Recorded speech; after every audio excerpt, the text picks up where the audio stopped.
हे भोले बाबा जुड़ी गइल तुहरा से, जाने ई कैसन बंधन। हरि लागेला सबसे हटके, आपन के जैसन। ई मतलबी दुनिया में बा ऐसन प्यार कहाँ।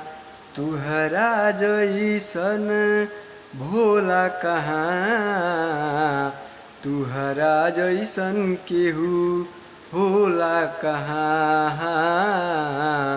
और जेकरा माथ पे तुहर हाथ रहला, ओकर जिंदगी खुशहाल रहला।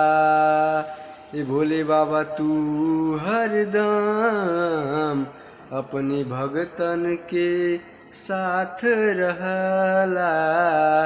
ए भोले बाबा जुड़ी गइल तुहरा से, जाने ई कैसन बंधन।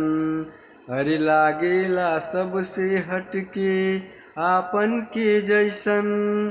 ई मतलबी दुनिया में बा ऐसन प्यार कहाँ।